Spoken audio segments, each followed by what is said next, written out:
Bonsoir à tous, bonsoir au public de la Cité Libre.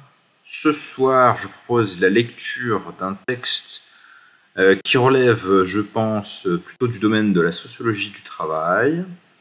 Alors, le texte que je vais vous présenter, que je vais lire et commenter auprès de vous, a été rédigé par un dénommé Bernard Girard. Donc, j'ai découvert le blog il y a 2 jours.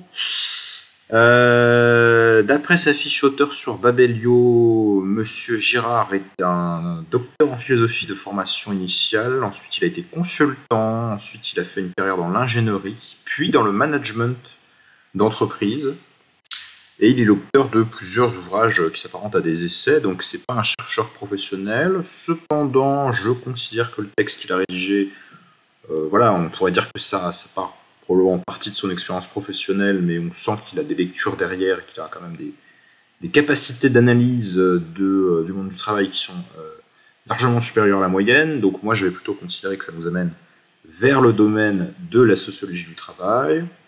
J'avais fait sur ma chaîne, en toute première vidéo de chaîne, une introduction à la sociologie. Et très sommairement, on pourrait dire que si là, on s'oriente vers une sociologie du travail, il va s'agir de se demander de façon générale comment, dans les sociétés modernes, les sociétés industrialisées, s'organisent les rapports de travail entre les individus. Est-ce qu'on peut dégager des constantes, des grandes évolutions générales, des permanences, voilà, des structures, comme on aime bien dire en sciences sociales. On va essayer de réfléchir ou d'examiner quels sont les acteurs qui sont impliqués dans les processus de travail, quelles sont les formes que prend le travail, le rôle qui joue différents éléments, le rôle du droit, le rôle de différentes organisations, puisque la question qui va nous intéresser ce soir notamment, c'est celle de la possibilité de syndicaliser les cadres d'entreprise. Donc on touche quasiment en fait déjà à des questions sociales et politiques. La sociologie du travail, ça va aussi être un domaine qui s'intéresse à la façon dont les acteurs au travail sont à la fois façonnés par des contraintes et en même temps ils ont une marge de manœuvre pour déployer des stratégies ou une certaine capacité d'action vis-à-vis des conditions avec lesquelles ils ont à faire. Et puis en même temps, on peut aussi s'intéresser, si on s'intéresse plutôt à la subjectivation, c'est-à-dire la manière dont les individus acquièrent une certaine personnalité, développent leur subjectivité via l'expérience du travail. On peut aussi s'intéresser en sociologie du travail à la façon dont les individus sont transformés, sont façonnés par la manière dont ils travaillent, la place qu'ils occupent, leur rapport avec autrui, etc. Donc c'est plutôt à ce domaine-là, me semble-t-il, de façon générale, qu'on pourrait rattacher le texte de cet auteur. Voilà un petit peu pour une présentation générale du domaine de la sociologie du travail. Maintenant, on va attaquer donc le texte, dont je rappelle que l'enjeu, le texte s'intitule, les cadres, terres de mission du syndicalisme, point d'interrogation. Il est daté du 8 mars 2023, mais je pense qu'il fait des remarques qui, comme vous allez voir, s'étalent sur l'évolution finalement de la France de ces dernières décennies. Il y a beaucoup une certaine temporalité historique quand même qui est prise en compte dans la réflexion. Donc on va se focaliser sur une partie finalement des classes salariales contemporaines, les cadres d'entreprise, plutôt les cadres d'entreprise privées d'ailleurs, puisqu'on va un peu exclure du sujet, me semble-t-il, la fonction publique qui pourrait présenter des spécificités, et on va réfléchir à leur rapport finalement à la syndicalisation dans les entreprises. Alors, je lis un petit peu. L'attitude des cadres lors des négociations sur les 35 heures, alors j'imagine, c'est pas précisé, qu'il fait référence à ce qui s'était passé au moment de l'adoption de la loi sur les 35 heures, donc a priori à l'époque de Jospin et de la gauche plurielle, donc plus d'une vingtaine d'années. L'attitude des cadres lors des négociations sur les 35 heures a surpris beaucoup de dirigeants. On les pensait proches des directions, sensibles au discours économique du MEDEF, donc principal syndicat des entreprises privées, des patrons d'entreprises privées, sensibles au discours économique du MEDEF, hostiles à la réduction du temps de travail et à tout ce qui peut limiter la compétitivité des entreprises. On les a découverts tout différents. Non seulement ils ne sont pas venus au secours du patronat dans sa lutte contre le gouvernement, mais ils se sont engagés rapidement dans les négociations pour les 35 heures, faisant preuve d'une combativité toute nouvelle. Et une fois les accords signés, ils n'ont pas hésité à en tirer parti. De là à penser qu'ils pourraient être tentés par le syndicalisme, il n'y a qu'un pas, que peu ont franchi, tant l'histoire et la tradition rendent improbable toute évolution de ce genre. Donc là, il n'y a pas de chiffres ou d'allusion même à des articles ou à des livres qui pourraient nous permettre d'aller plus loin, mais probablement sous-entend-il que la syndicalisation des cadres serait quelque chose de minoritaire dans l'histoire du travail antérieure, ce qui est tout à fait vraisemblable. Plusieurs facteurs pourraient cependant amener à envisager cette question d'une manière nouvelle. Pourquoi les cadres ont-ils changé ?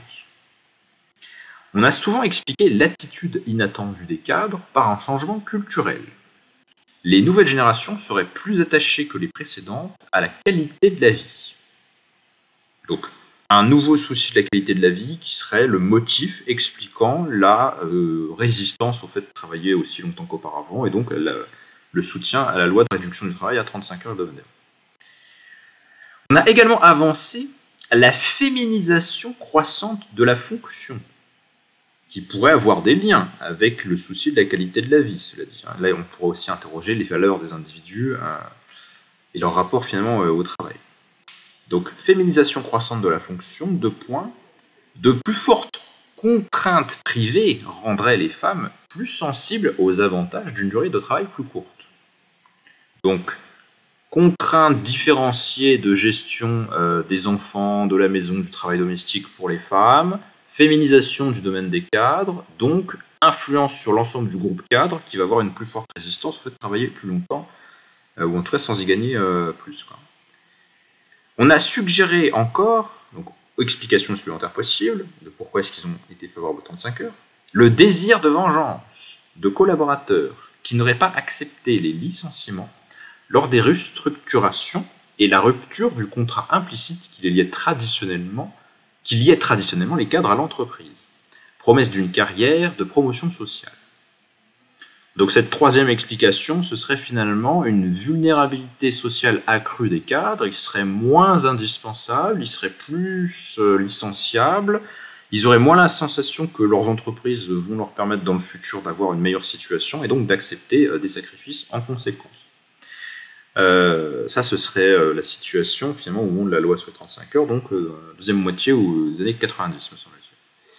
Effectivement, ce n'est plus la même période que les 30 Glorieuses, ou qu'une époque encore antérieure, où finalement, être cadre, ça fait partie d'une petite élite au sommet du salariat. Alors ça, c'est différentes explications. Il nous dit ensuite, elles ne sont pas à rejeter, on voudrait cependant en avancer ici 2 autres. Multiplication des causes ou des raisons qui peuvent expliquer à cette résistance, cette validation finalement de la réduction du temps de travail. D'après la première, donc il va apporter des explications, ce nouveau comportement serait à rapprocher de la rupture du lien de confiance qui unissait les cadres aux directions, les éloignait des autres collaborateurs de l'entreprise et leur interdisait de se syndiquer, de se mettre en grève ou de faire appel en cas de conflit à l'inspection du travail. Donc, explication numéro 1, en tout cas celle qui l'apporte en plus, il y a une rupture de la confiance avec les directions.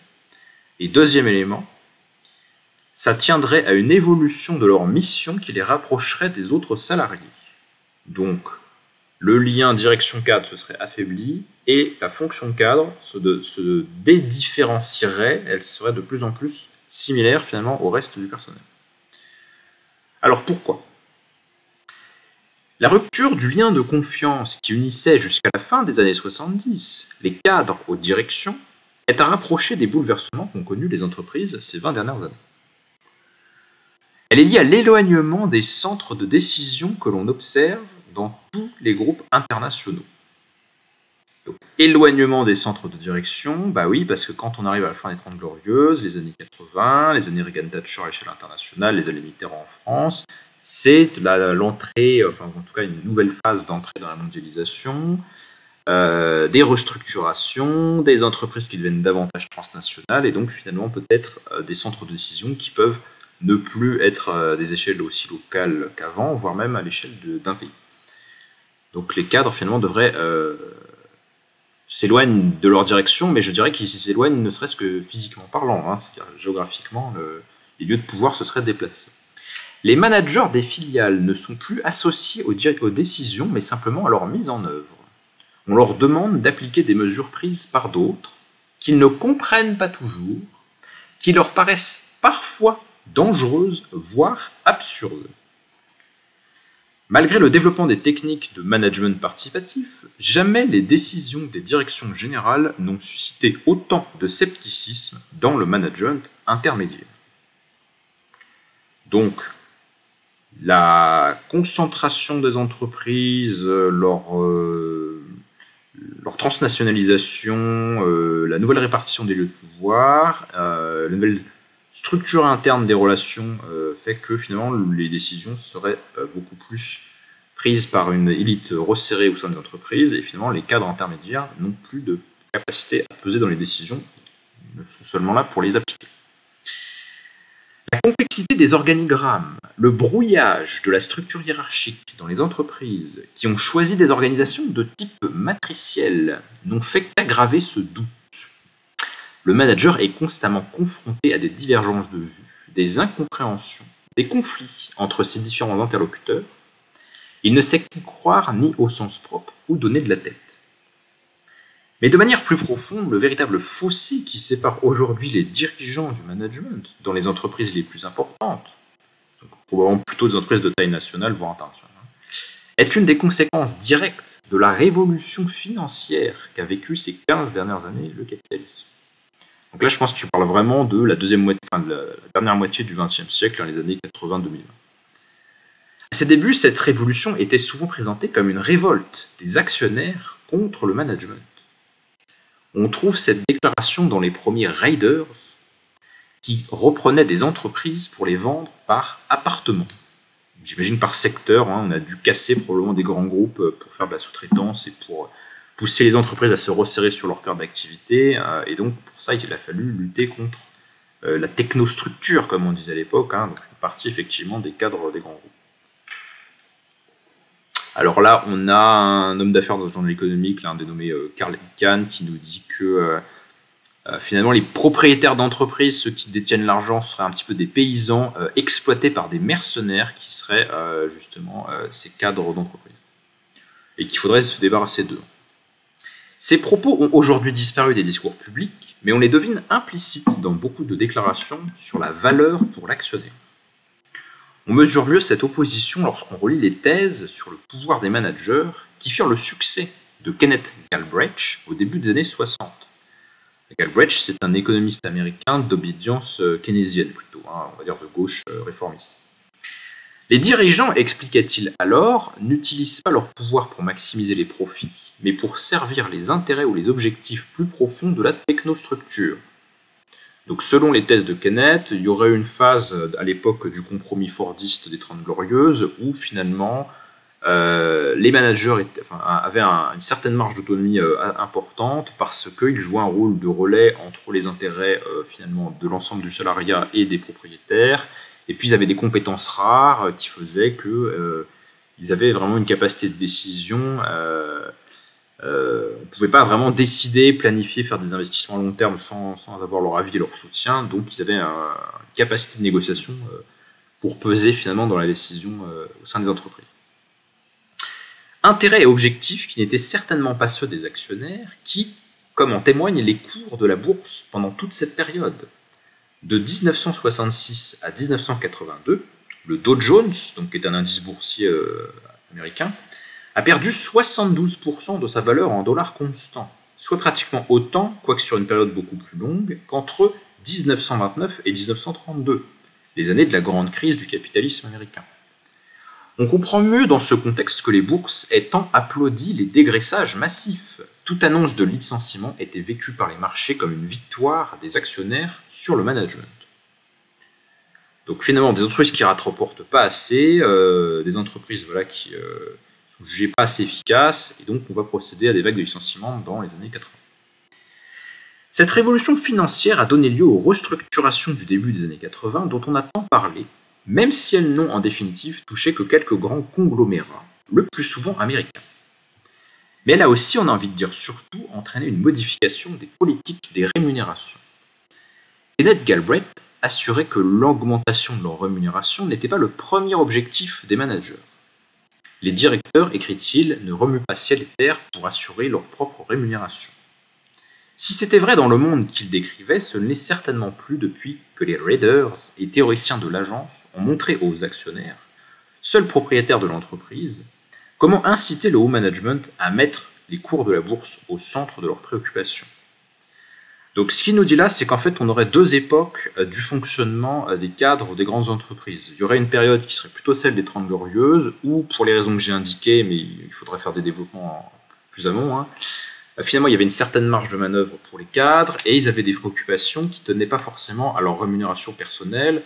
Là ils ne développent pas qu'est-ce qui les motivait de différent, mais en fait il y a des considérations de prestige social, c'est-à-dire que c'était une époque de développement des entreprises, de développement de très grandes entreprises avec des milliers d'employés, etc.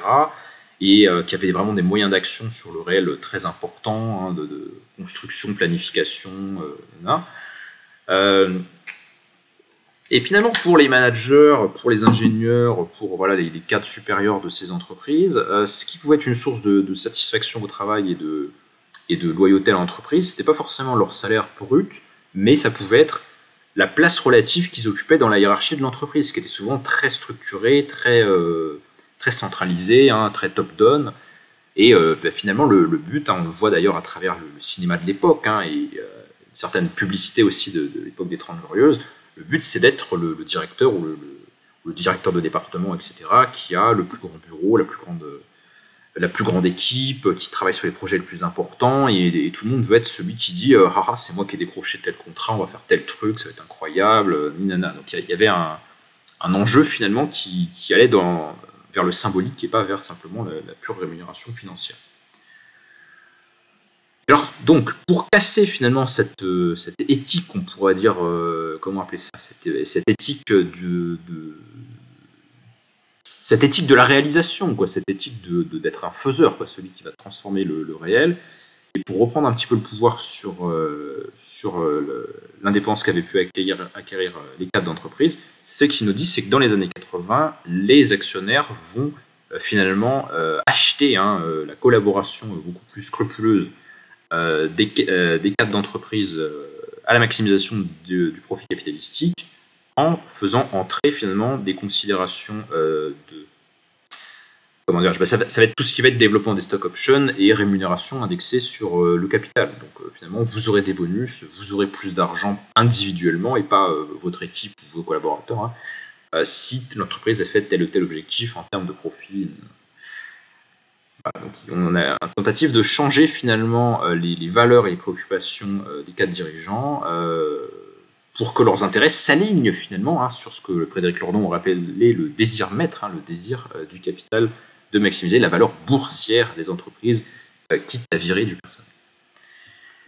C'est le développement des stock options ou de mécanismes conçus pour lier plus fermement les revenus des dirigeants aux bénéfices des actionnaires qui ont véritablement fait le succès de cette révolution financière. On a tous en mémoire les chiffres astronomiques qu'atteignent les rémunérations des dirigeants de grandes entreprises. Là, on pourrait introduire des considérations sur les travaux de Thomas Piketty en statistiques économiques, et notamment sur l'augmentation des écarts entre les directions d'entreprise ou les cadres dirigeants d'entreprise et le salarié de base. Un écart qui est beaucoup plus fort depuis les 4 dernières décennies qu'il ne l'était au moment des 30 Glorieuses.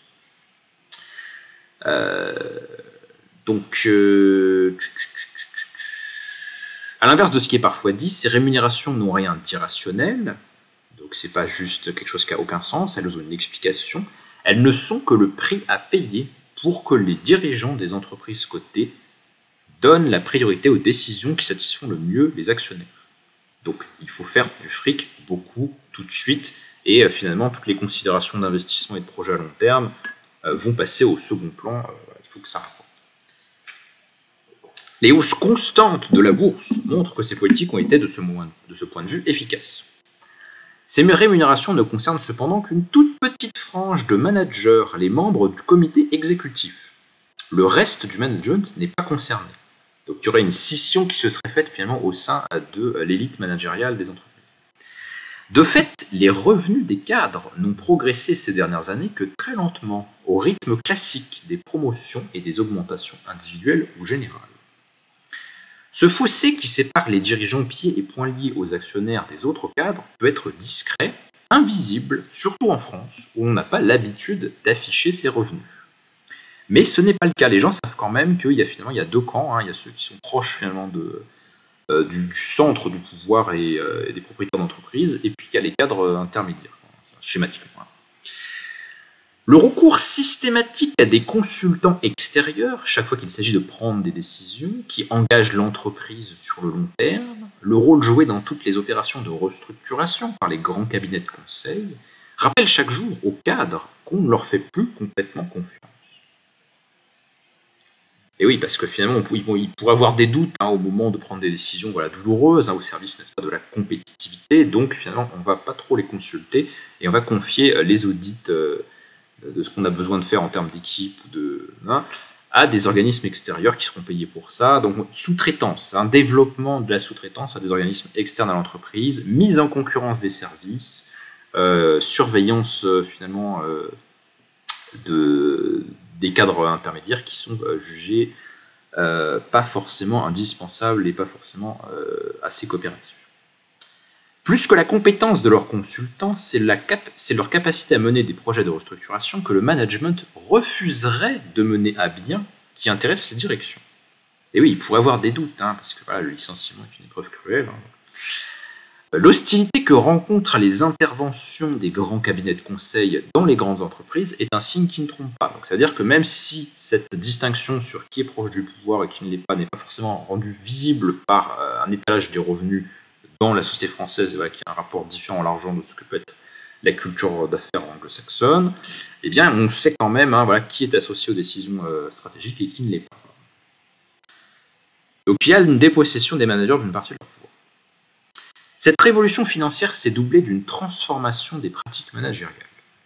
Avec la croissance des entreprises et le développement des technologies nouvelles, on assistait à une série d'évolutions qui ont eu pour effet de décharger les managers de l'une de leurs fonctions traditionnelles, le contrôle du travail de leurs collaborateurs.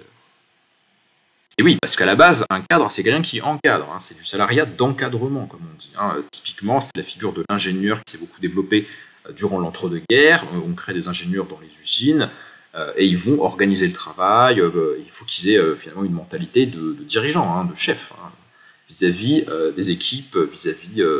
ils ne vont pas forcément donner des ordres directement à l'ouvrier de base, mais ils vont encadrer des contremaîtres qui eux-mêmes vont encadrer les ouvriers, etc. Donc, ils interviennent au nom d'une compétence technique et d'un pouvoir qui leur est délégué par ceux dont ils dépendent, puisque ça reste des salariés. Ils ne sont pas en général propriétaires du capital de l'entreprise, mais ils sont quand même dans une position de supériorité hiérarchique.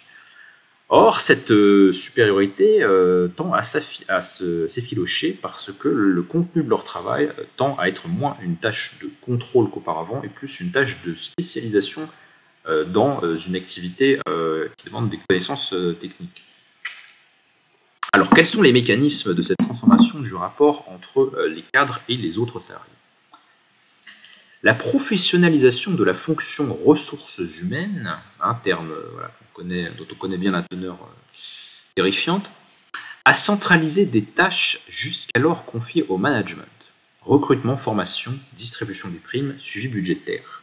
Donc première raison qui fait que les cadres sont moins dans une position de pouvoir, de commandement vis-à-vis des autres salariés, se rapprochent finalement de leurs conditions sociales, eh bien on a créé une zone spécialisée dans les entreprises de taille suffisante qui est la direction des ressources humaines.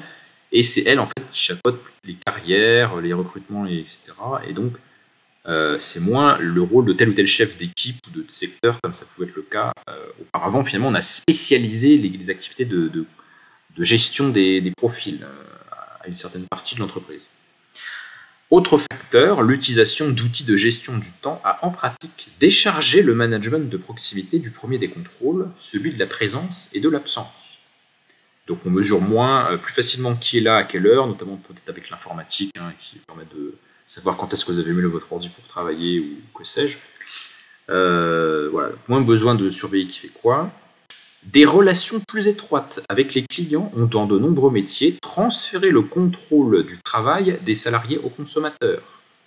Donc ça n'est plus, ou beaucoup moins qu'avant, des cadres qui vont encadrer et surveiller ceux d'en dessous pour le travail, mais ça va davantage être la situation elle-même où finalement il y a une pression directe des consommateurs sur les gens qui travaillent pour faire le travail. En fait. Ce n'est plus depuis longtemps l'agent de maîtrise qui vérifie la qualité du travail des caissières des grandes surfaces, mais les clients qui protestent lorsque les queues sont trop longues ou lorsqu'il y a des erreurs dans les factures. Donc on rend responsable finalement les salariés, je veux dire, de première ligne, ou en tout cas ceux qui sont en bas de la hiérarchie professionnelle, on les responsabilise auprès des clients pour ne pas justement avoir à dépenser du temps en tâches de surveillance. Ces évolutions ont conduit à une évolution sensible des missions confiées aux cadres. Donc qu'est-ce qu'ils font s'ils font plus de tâches de contrôle? S'il y a quelques années encore, la plupart occupaient des fonctions d'encadrement et d'autorité, une notion qui a beaucoup reflué. Là, on pourrait penser aux transformations que le monde du travail a connues, à la suite des années 70, et des contestations sociales qui ont quand même changé les rapports d'autorité par rapport à ceux qui prévalaient dans le passé. Donc, déclin des fonctions d'encadrement et d'autorité, comme en témoigne tout le discours sur leur statut. La grande majorité des cadres sont désormais des experts. Leurs compétences et leur savoir-faire priment leur position dans la structure hiérarchique. Donc ils sont plus payés que les autres et plus valorisés que les autres, moins parce qu'ils ont un rôle de commandement que parce qu'ils ont des compétences spécialisées rares. Ce ne sont plus des chefs, mais comme on a dit parfois, des travailleurs du savoir. Or, cela a un impact sur plusieurs éléments. Premièrement, leur carrière. On n'a ni les mêmes ambitions ni les mêmes perspectives lorsqu'on est un professionnel spécialiste d'une technique et lorsqu'on est un manager. Ça transforme aussi leur relation à la hiérarchie. La fonction de contrôle participait à la fabrication de la culture très conformiste des cadres. On obéit à la direction, on ne pose pas de problème, parce que finalement c'est nous qui avons le pouvoir puisqu'on l'applique sur les autres. Ce rôle les réduisait à défendre et à faire leur les positions des directions. Les professionnels ont une approche toute différente. Ils savent qu'ils ont un contrat de travail. L'une des caractéristiques du contrat de travail est son incomplétude. On dit d'un contrat qu'il est incomplet lorsqu'on ne peut pas en spécifier à l'avance tout le contenu. L'employeur qui recrute un salarié rencontre deux difficultés. Il lui est difficile d'évaluer de manière très précise les capacités et la motivation du candidat. Il lui est tout aussi difficile de prévoir ce que seront les tâches et les missions qu'il lui confiera. Or, ces difficultés ne sont pas également insurmontables pour tous les candidats. Elles sont plus grandes lorsqu'on recrute un manager auquel on veut confier des fonctions de direction que lorsqu'on embauche un travailleur du savoir. Autrement dit, quand on avait des cadres anciennes formules, le cadre de type 30 glorieuse qui est un chef, etc., qui va diriger les équipes, finalement, on a besoin de lui pour que le travail soit fait, mais le contenu de son travail n'est pas complètement déterminé, et c'est justement parce qu'il n'est pas complètement déterminé qu'il peut avoir une certaine marge de manœuvre, une certaine autonomie, et un certain pouvoir. Finalement, il n'y a que lui qui sait ce qu'il fait, en fait, d'une certaine façon, ou en tout cas en partie. Ça, c'est de moins en moins vrai. Les compétences des experts se mesurent plus facilement que celles des managers. Elles peuvent éventuellement faire l'objet de certifications ou de diplômes. Les missions qu'on leur confie se décrivent et s'anticipent mieux. Les perspectives de carrière sont également mieux définies. Il est rare qu'on demande à un comptable de devenir recruteur. On voit souvent confier une direction des ressources humaines à quelqu'un qui a commencé sa carrière dans une toute autre fonction. Les contrats que l'on passe avec ces spécialistes sont donc plus précis, plus explicites, plus complets que ceux qu'on passe avec les candidats à des emplois de manager. Or, l'incomplétude, donc le fait que vous ayez une part plus ou moins grande de votre activité qui n'est pas vraiment définie dans votre contrat, a un impact sur les comportements des parties prenantes au contrat. Plus le contenu de celui-ci peut être facilement détaillé, plus ces signataires tentent de négocier des clauses précises qu'ils cherchent après coup à faire appliquer avec vigueur. C'est logique, si vous avez signé un contrat qui dit point A, point B, point C, il y a plus de contraintes que s'il y avait juste point A, tu gères les équipes. Je caricature. Pour ne prendre qu'un exemple, que les négociations sur les 35 heures ont permis de vérifier, les salariés dans une position d'expert sont, à salaire et statut équivalent, plus attentifs aux clauses touchant leurs horaires que les managers. Parce que si vous êtes recruté pour faire des tâches bien spécifiées à l'avance, elles peuvent prendre tel temps, alors que si vous êtes recruté pour gérer des équipes, ça va peut-être être plus fluctuant, il faudra peut-être faire des heures sup dans des proportions improbables qui dépendent de plein de facteurs, qui dépendent du contenu du travail. Donc, règle générale qu'on peut en déduire, plus le contrat s'approche de la complétude, et plus le salarié est attaché à la défense de ses droits, et donc susceptible de s'adresser à une organisation syndicale pour le soutenir en cas de conflit avec sa direction. Bah oui, parce que dans un cas, le conflit il vient du fait qu'on n'applique pas ce qu'il y a dans votre contrat, pourtant vous avez signé un contrat qui dit ceci très précisément, donc vous voulez faire appliquer vos droits que vous avez contractés, hein, c'est bien normal. Alors que quand le contrat que vous avez sous-signé, il a une part de votre contenu de travail qui n'est pas défini, qui dépend un peu de choses qu'on ne peut pas vraiment prévoir à l'avance, de facteurs incontrôlables, etc. Et bien, si vous n'êtes pas satisfait de ce que la direction vous demande, c'est difficile de dire qu'elle viole votre contrat parce que vos obligations sont un peu vagues. Hein, donc on comprend bien qu'il y a un rapport finalement entre l'âpreté à défendre ses droits et la définition même de ses droits, en fait, tout simplement. Alors, tous ces facteurs laissent donc à penser qu'on a, donc je résume, à la fois deux raisons finalement de la distance croissante entre les cadres et les propriétaires d'entreprise. Donc on a à la fois une scission qui est intervenue au sein du groupe des cadres entre ceux qui sont proches de la direction et qui ont une partie de leur rémunération indexée sur les bénéfices de l'entreprise lorsqu'elle est cotée en bourse, et les cadres intermédiaires qui, eux, ne sont pas concernés par cette décision. Et par ailleurs, on a une transformation du contenu du travail des cadres, puisque d'un côté, on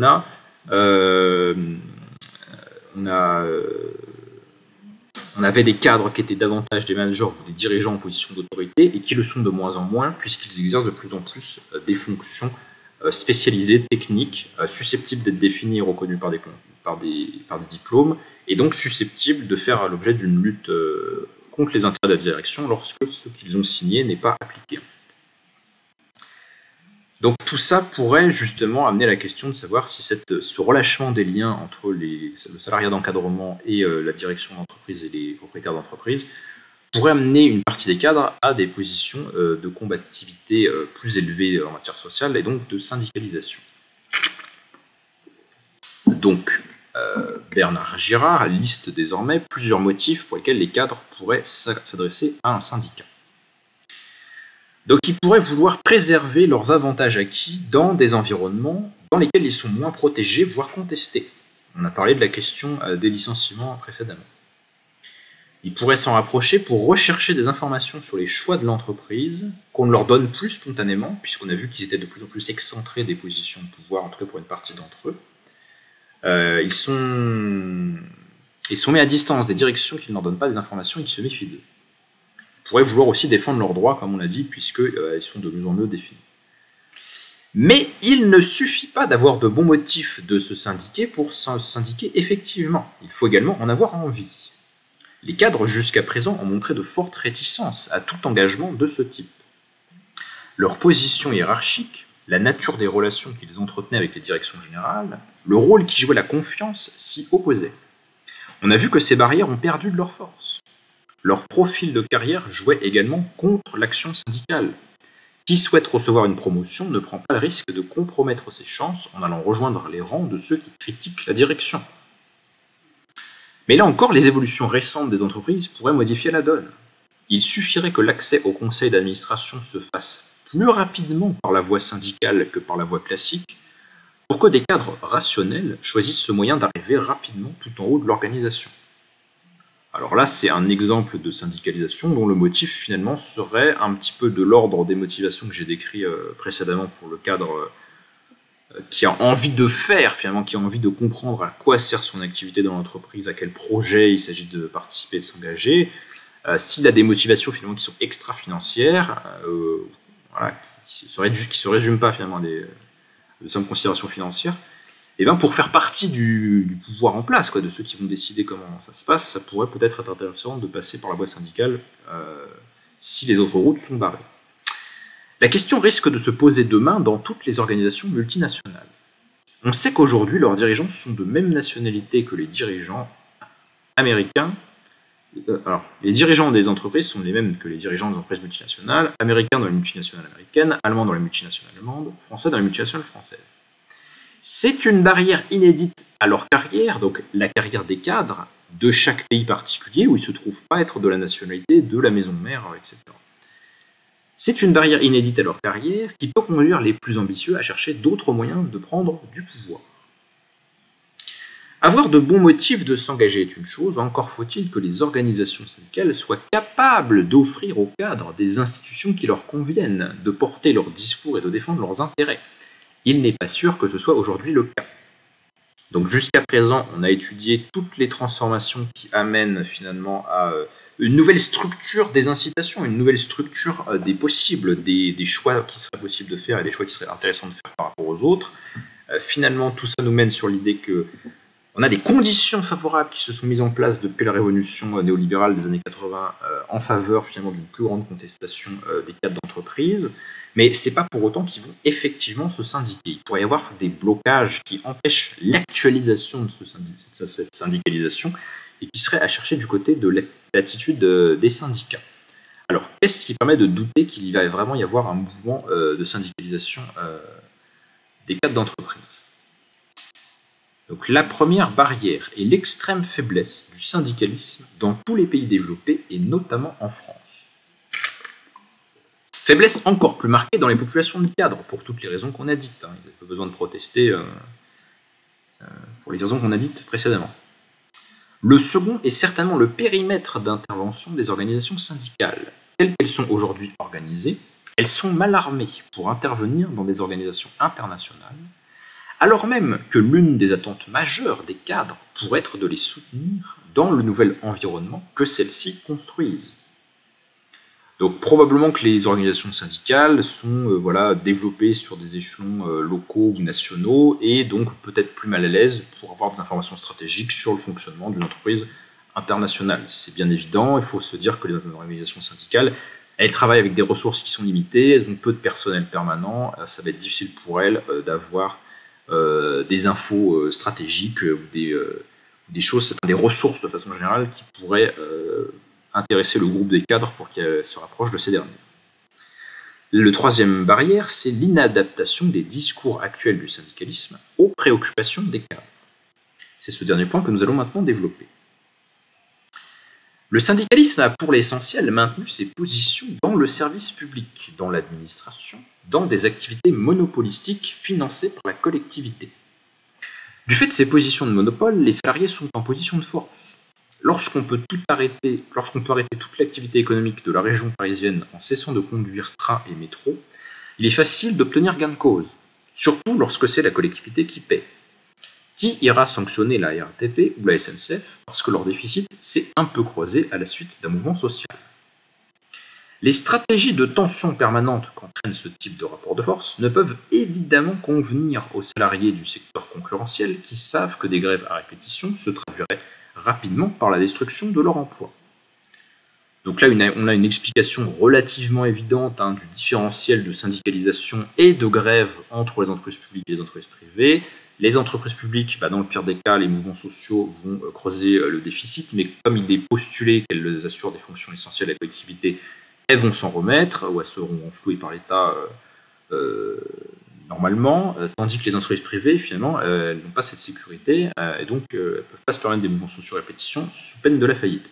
Ce qui influe effectivement la combativité que pourraient avoir les personnes syndiquées dans ces entreprises, sans parler de la menace du licenciement.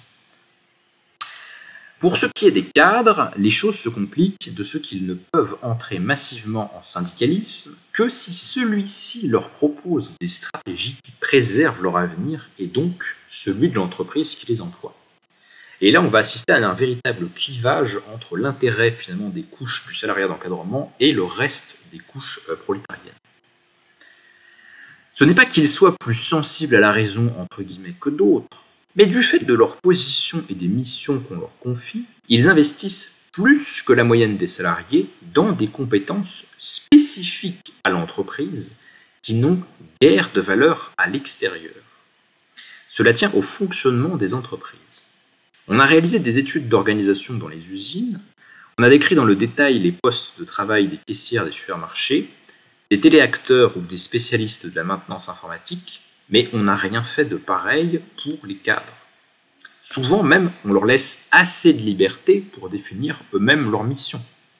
On a vu que c'était même l'un des principaux facteurs qui avait fait qu'il y avait une dissociation relative des intérêts, comment dirais-je, enfin de la dépendance plutôt des cadres vis-à-vis des directions d'entreprise durant la période des 30 Glorieuses. C'est là où vous avez le maximum d'indétermination dans le contenu de leur travail. Ce qui est un petit peu paradoxal. Cela tient à la confiance qu'on leur faisait. Inutile de surveiller des gens qu'on suppose motivés. Bah oui, c'est comme les salariés les mieux payés, les plus prestigieux, les plus proches du pouvoir, donc a priori ils sont contents d'être là, ou en tout cas ça va.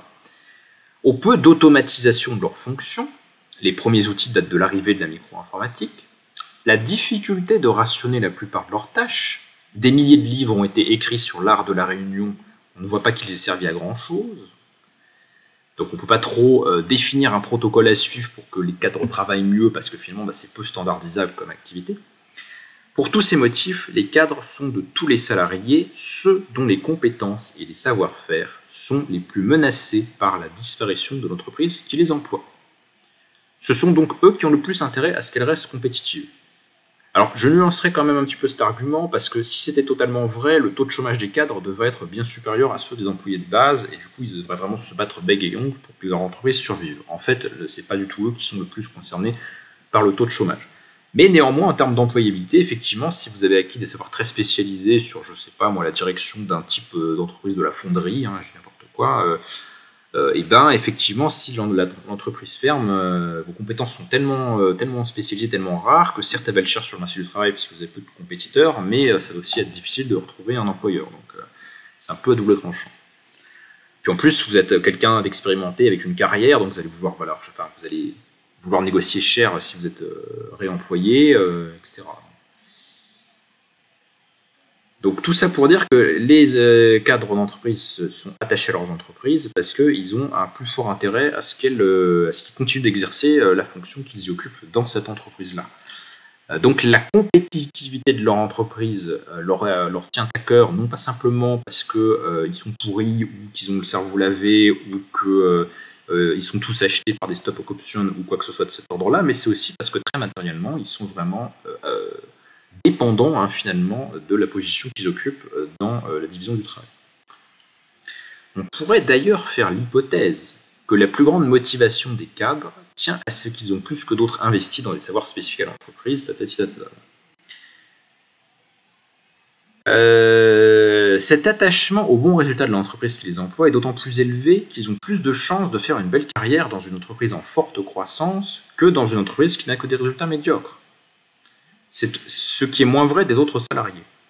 Donc les cadres, la partie voilà, ces professions intellectuelles supérieures, finalement, ils ont des primes, ils ont des promotions qui dépendent des succès de l'entreprise. Finalement, mieux ça va, plus ils peuvent progresser.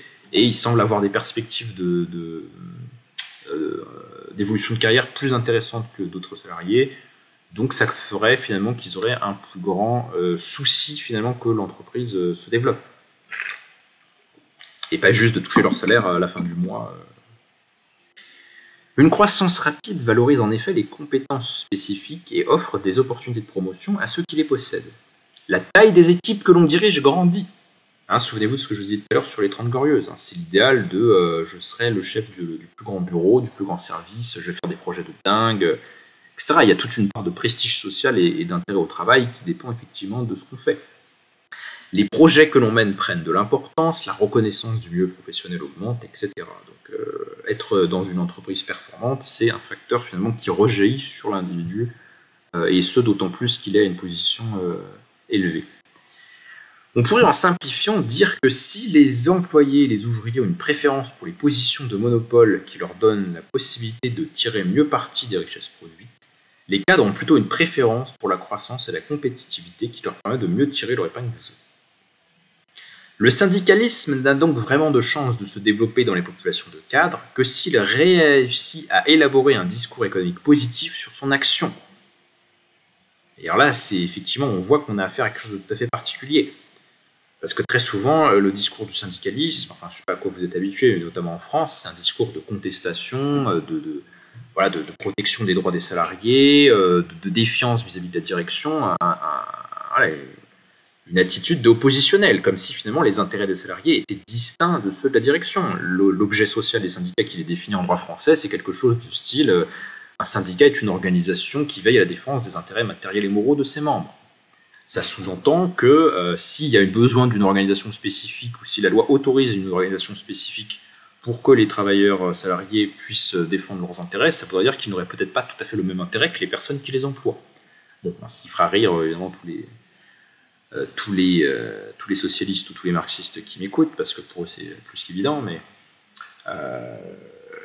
donc un rôle de défense, un rôle d'opposition à la direction, tandis que le type de syndicaliste qui pourrait séduire les cadres et qui pourrait se développer parce qu'il a des conditions actuellement favorables pour se développer, il aurait surtout à faire valoir que avoir une action syndicale, participer à des syndicats, être dans une entreprise où les syndicats se développent, c'est bon pour l'entreprise, c'est bon économiquement, c'est bon pour la compétitivité dans une économie de marché mondialisée.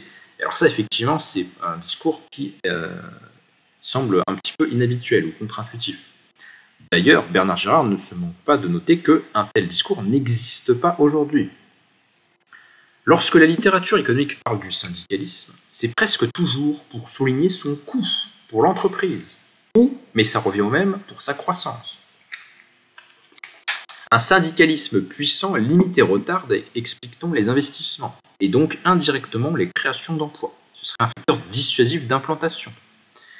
Il y aurait, indiquent récemment deux chercheurs de la Federal Reserve Board américaine, le même effet sur les investissements qu'une augmentation de 30% de l'impôt sur le capital. Donc avoir des salariés syndiqués de façon importante, ce serait comme des impôts en plus, ce serait dissuasif et ça ferait fuir les investisseurs. Son influence se ferait particulièrement sentir sur les dépenses de R&D, donc recherche et développement, les entreprises réduisant celles-ci là où les syndicats sont puissants. La plupart de ces travaux, donc là il cite des recherches économiques faites aux États-Unis, visent à démolir les thèses de Madoff, Brown et Friedman qui assuraient à la fin des années 70, donc dans la période antérieure, dans un contexte différent, que les syndicats apportaient des gains de productivité et d'efficacité au motif qu'ils facilitent la prise de parole des salariés et évitent un turnover qui coûte cher aux entreprises. Effectivement, on imagine bien que dans des entreprises avec une très grande masse de personnel, les irrationalités d'organisation de la division du travail sont plus facilement corrigées dans la mesure même où les salariés peuvent exprimer leurs revendications et émettre au moins des opinions sur le contenu de leur activité. Je ne revendique pas l'autogestion, parce que je ne fais pas une tribune sur le socialisme là maintenant, mais bon, on imagine qu'un certain degré de liberté de critique peut favoriser l'organisation rationnelle de la production, et donc finalement être un gain économique. Ça, c'était finalement une opinion qui s'était développée durant les années 70, et là on arrive dans une période précédente, la littérature en recherche économique arriverait plutôt à des jugements qui seraient au contraire défavorables aux entreprises. Après, c'est vrai qu'on ne mesure pas exactement la même chose, ça ne nie pas l'existence de l'effet précédemment décrit, mais ça dit que finalement c'est dissuasif pour que le capital s'implante et rachète les boîtes et leur fasse faire de la croissance en bourse, ainsi de suite. Alors, qu'est-ce que pense de Bernard Gérard de ce débat ? Il n'a pas une position extrêmement tranchée sur est-ce que c'est complètement avantageux ou complètement désavantageux. Les conclusions de cette critique du syndicalisme mériteraient d'être vérifiées. On ne voit pas en effet qu'il y ait eu corrélation entre le recul du syndicalisme ces 20 dernières années, donc années 80, années 2000, un peu partout dans le monde industrialisé, et la croissance de la productivité. Donc là, ce qu'il nous dit, c'est que si le syndicalisme était vraiment un frein à la productivité dans les entreprises, son déclin aurait dû entraîner un gain de productivité notable dans les 20 dernières années de la fin du siècle. Ça n'a pas eu lieu, donc il émet quelques doutes sur les critiques faites sur l'utilité économique des syndicats. C'est même plutôt le contraire qui s'est produit, comme en témoignent tous les travaux sur le paradoxe de la productivité. Par contre, le recul du syndicalisme a certainement contribué à la modération salariale de ces dernières années et à la progression des bénéfices. Donc ça ne change pas forcément la productivité du travail, la richesse produite, mais ça change sa répartition. On va pouvoir donner plus aux uns parce qu'on rémunère moins les autres. Reste à vérifier que cela a partout entraîné une hausse des dépenses de R&D et des investissements. Effectivement, ça semble relativement douteux, notamment pour un pays comme la France, où on sait qu'il y a un déficit d'investissement dans les entreprises privées. Elles ne font pas beaucoup de dépenses d'investissement et préfèrent rémunérer l'actionnariat. On remarquera qu'on ne trouve guère de discours positifs sur le syndicalisme chez les professionnels des ressources humaines, une discipline qui s'est construite contre les syndicats. C'est particulièrement net dans la tradition américaine. On a commencé à créer des postes de responsables des ressources humaines au lendemain de la Première Guerre mondiale aux États-Unis pour lutter contre des grèves révolutionnaires. Il s'agissait alors de professionnaliser le recrutement, de le retirer aux agents de maîtrise et aux chefs d'atelier. Donc, contrôle des embauches, et on évite que ce soit le mec de base qui embauche d'autres mecs que de base, parce que pour être trop proches les uns des autres. Pour Elton Mayo, un des grands noms de la théorie des relations humaines, dont les travaux sur la lumière sont connus de tous les professionnels, il affirmait « Seul un ouvrier névrosé peut souhaiter se syndiquer ». Donc, méfiance des directions des ressources humaines vis-à-vis de l'existence des syndicats. Peut-on construire un discours positif sur le syndicalisme? Alors positif au sens de qui pourrait attirer les cadres vers la syndicalisation. Les arguments en faveur du syndicalisme que l'on entend aujourd'hui reposent sur l'essentiel sur le rééquilibrage du rapport de force dans la négociation sur le contrat de travail entre le salarié et l'entreprise, la lutte contre l'arbitraire patronal. La présence d'un syndicat transforme le système disciplinaire en quelque chose de plus rationnel. Il évite les sanctions improvisées prises sur un coup de tête. Il y a moins d'arbitraire parce que les gens qui sont en position d'autorité savent qu'il y a une contestation possible auprès d'un syndicat. Donc on pourrait dire, dans une perspective qui s'inspirerait par exemple de la philosophie politique républicaine, que les syndicats sont une institution qui réduit le niveau de domination que les agents sont susceptibles de rencontrer dans leur rapport de travail. Ce qui serait évidemment un critère en leur faveur. Le frein au développement de l'intervention publique. La disparition des syndicats incite les pouvoirs publics à intervenir, à substituer la loi et le règlement à la négociation. C'est un thème que le MEDEF a souvent développé à l'occasion des débats sur les 35 heures. Ok, le maintien ou la progression du pouvoir d'achat qui favorise la croissance. Alors ça serait un argument un petit peu néo-keynésien. Il faut que les salaires soient défendus pour que les entreprises aient des débouchés.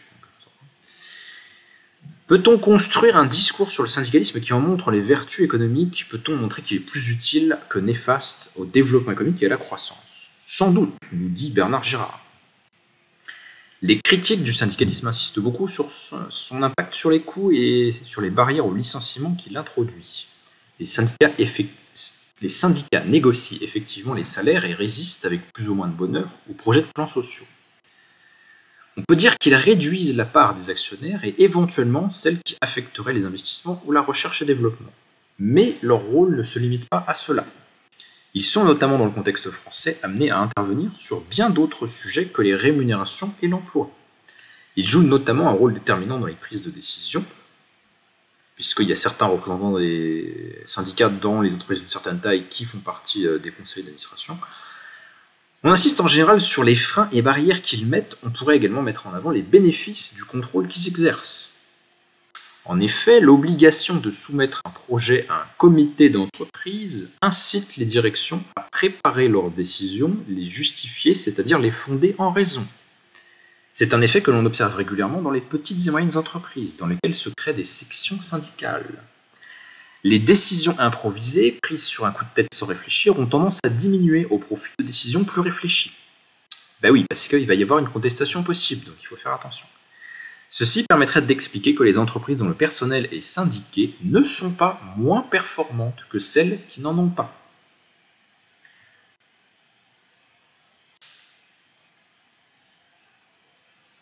Donc ça introduit une certaine rationalisation à l'intérieur de l'entreprise. On pourrait faire une analyse merveilleusement machiavélienne de ce qui nous explique sur la structure des rapports de force internes aux entreprises et sur l'effet qui jouent les syndicats. Les syndicats sont en fait un contre-pouvoir. Ils viennent contrebalancer l'arbitraire des décisions de la direction. En tout cas, ils peuvent le faire jusqu'à un certain point. Ce qui force les décisions des instances dirigeantes à se rationaliser, à mieux se justifier, donc potentiellement à être plus acceptables. Donc ça crée une décision qui est in fine potentiellement meilleure. C'est l'idée machiavélienne que le conflit est un facteur finalement de progrès, contrairement à ce que ça semble être à première vue. Alors les syndicats interviennent sur les décisions de plusieurs autres manières. Ils exercent des contrôles de régularité, notamment en matière sociale. Là où il n'y a pas de syndicat, les règles du droit du travail sont en général bien moins respectées. Bon, ça c'est évident. Ils amènent les directions à tenir compte dans leurs décisions des intérêts de tous les acteurs et agents de cette entité économique qu'est l'entreprise, et non pas simplement ceux des actionnaires ou de leurs représentants. En ce sens, ils peuvent être favorables aux salariés, mais également aux clients. Ils forcent enfin les directions à communiquer et à exposer leurs choix stratégiques. Les syndicats favorisent la compréhension des politiques de l'entreprise et évitent ces situations assez fréquentes où on voit le management improviser et prendre de mauvaises décisions, faute de savoir ce qu'on attend de lui. Donc en fait, le syndicat serait une instance qui, par le rôle de contre-pouvoir qu'il exerce dans l'entreprise, favorise la circulation de l'information, en fait, et donc redistribue le pouvoir, parce que l'information, c'est du pouvoir, d'une certaine façon. Mais ça permettrait aussi de, finalement, être favorable aux salariats qui ont des fonctions, aux salariats d'encadrement, parce que le sens de ce qui est à faire sera plus clair si on a obligé, finalement, ceux qui décident à expliquer leurs objectifs, leurs intentions. L'une des principales critiques faites au syndicalisme concerne ses résistances au changement. On sait que les syndicats bloquent toutes les réformes, notamment dans le secteur public. Mais ces résistances sont-elles toujours contre-productives ? Point d'interrogation.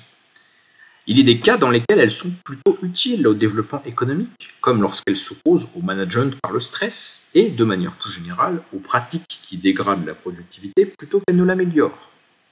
Donc finalement, l'opposition des syndicats à des décisions qui sont prises par les propriétaires d'entreprises privées peut avoir un effet bénéfique sur la productivité in fine, parce que ça ne va pas casser les gens qui bossent, si je vais le dire de manière un peu privée.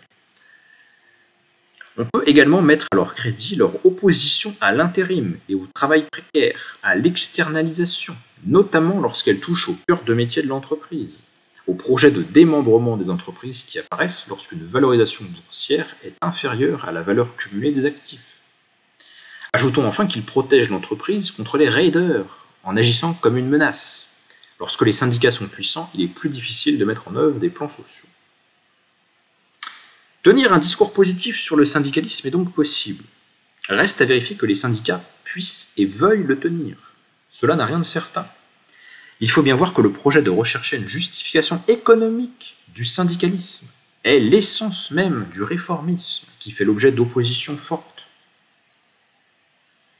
Parce qu'en fait, ça veut dire qu'on joue le jeu du capitalisme libéral mondialisé et en fait, avoir un syndicat est présenté comme quelque chose qui est un atout et non pas une résistance à un monde injuste. Donc effectivement, on voit bien qu'on a affaire à un type... Si le syndicalisme devait se développer auprès des cadres, ce serait forcément un syndicalisme réformiste. C'est ça qui nous explique très clairement. Et donc ça n'existe pas vraiment, ou en tout cas il n'y en a pas qui se destinent à essayer d'attirer les cadres vers eux, notamment en France, où traditionnellement, les discours mobilisateurs reposent sur la conscience de classe, la prise de conscience d'un mouvement ouvrier, ou de l'identité collective du groupe, autant de puissants facteurs de mobilisation pour une cause qui dépasse les destins individuels. Là, il ne nous le détaille pas, mais pourquoi finalement le syndicalisme a pris cette forme-là et pourquoi est-ce qu'il sied mal finalement aux populations de cadres et qu'il est difficile de les attirer ou de constituer des syndicats de cadres? Probablement parce que les cadres sont à la fois plus libres dans leur travail, ça a été décrit plus haut, donc potentiellement plus individualistes, plus à même à se penser comme ne dépendant pas forcément des autres nains. Ils ont aussi des ressources sociales qui tiennent à leur position supérieure, de direction, à leurs ressources économiques, leur capital culturel, etc. Bref, ils sont dans une position quand même supérieure au sein de la hiérarchie du salariat, qui fait qu'ils ont assez de ressources personnelles pour ne pas se sentir nécessairement avoir besoin des autres.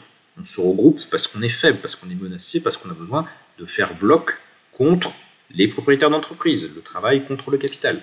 Les cadres, eux, sont un petit peu, surtout la fraction supérieure des cadres, dans une zone grise où ils ne sont pas à ce point-là dépendants de l'union finalement avec d'autres travailleurs pour défendre leurs intérêts. Donc les discours qui justement font appel à cette identité ouvrière, cette identité collective, du travail, de la lutte, etc., ne vont pas vraiment leur parler parce que c'est pas vraiment leur problème. En fait. Ils ont plutôt des stratégies individuelles de progression et de carrière plutôt que une conscience d'eux-mêmes qui passe par un progrès collectif. En fait. Ces réserves étant faites, Girard conclut que les cadres sont disponibles pour une aventure syndicale. Il pourrait y avoir plus de syndicalisation des cadres qu'il y en a actuellement. Ils sont prêts à entendre des discours plus musclés, d'organisation, qui les protégeraient des risques que la nouvelle économie financière leur fait courir. Mais ils ne s'engageront que si les organisations syndicales modifient profondément leur discours. Or, cela les obligerait à faire des choix stratégiques peu compatibles avec l'intérêt du gros de leurs troupes actuelles. Et là, on a la clé de la raison pour laquelle ce changement est à la fois possible, puisqu'il a des conditions favorables, et improbable qu'il se réalise effectivement.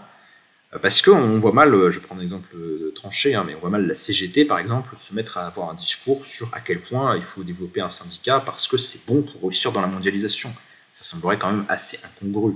Et même pour des syndicats plus modérés que la CGT. Tout simplement parce que les cadres sont quand même une minorité du salariat, une minorité privilégiée, ou en tout cas dans une situation plus favorable en termes de statut social, de rémunération et de pouvoir dans l'entreprise. Et donc un syndicat dont le discours s'orienterait finalement vers les préoccupations des cadres telles qu'elles ont été écrites dans ce document de manière pure et parfaite, ça le mettrait en porte-à-faux vis-à-vis de la majorité des gens qui sont déjà syndiqués et qui sont en fait dans des fractions du salariat beaucoup plus précaires ou subordonnées. Donc les syndicats existants ne vont pas le faire. Cependant, et c'est là où on pourrait ouvrir un petit peu la réflexion et on pourra en discuter ensemble, cependant, il y a une possibilité de développement d'un syndicalisme de cadre, peut-être sur les bases que décrit l'auteur, peut-être aussi sur des bases qui tendraient à souligner les proximités quand même, parce qu'on a vu qu'il y en avait de plus en plus, entre les cadres, qui est un groupe social qui a beaucoup gagné en volume. Il y a de plus en plus de cadres en France par rapport aux 30 Glorieuses. Donc c'est un groupe qui est beaucoup plus hétérogène qu'auparavant, c'est beaucoup moins prestigieux aujourd'hui qu'être cadre que d'être cadre dans les années 50 ou dans les 30 Glorieuses, enfin dans les années 30 plutôt. Être cadre dans les années 30, c'est vraiment faire partie de l'élite de la société, quoi. C'est beaucoup moins vrai de nos jours. Donc, puisqu'il y a une démocratisation, ou en tout cas une massification des cadres, il y en a quand même une partie qui aurait peut-être des intérêts qui les rapprochent du reste du salariat. Ça pourrait être une stratégie pour les syndicats. Une autre stratégie, ça serait peut-être de créer ou de favoriser la création de syndicats qui seraient peut-être plus réformistes, plus modérés, mais qui auraient le mérite d'exister quand même. Et là, si vous voulez, le point de vue... En gros, mon idée, ce serait de dire, est-ce que les syndicats qui sont sur des lignes contestataires, radicales, plus combatifs, plus proches de leur base, du salariat de base, n'auraient pas quand même intérêt à soutenir l'émergence de syndicats de cadres, parce que ça permettrait d'augmenter la visibilité des syndicats, d'augmenter peut-être la coopération intersyndicale, d'augmenter les ressources dont les différents syndicats bénéficient, leur place et la place qu'ils occupent auprès de la direction, la circulation de l'information qui joue un rôle stratégique pour les mobilisations, pour la qualité des discours qui vont être tenus sur finalement ce qui est à changer dans les entreprises lorsque les syndicats font des mobilisations. Tous ces éléments me semblent faire en sorte qu'il serait effectivement quand même avantageux que les syndicats, même les moins réformistes, soutiennent l'émergence d'un syndicalisme de cadre pour justement créer un effet d'entraînement, un effet de massification de la syndicalisation. Ça aurait quand même un certain effet de dire que la syndication en France, elle augmente tous les ans, même si elle n'augmente pas forcément dans les secteurs les plus précaires et les plus anticapitalistes. Voilà, je ne sais pas ce que vous susciteront ces réflexions. En tout cas, moi, ça m'inspire des pistes de réflexion en matière non seulement d'analyse du monde social, mais même de stratégie politique. J'espère que cette lecture vous aura intéressé, et puis on se retrouve prochainement pour d'autres réflexions tous ensemble.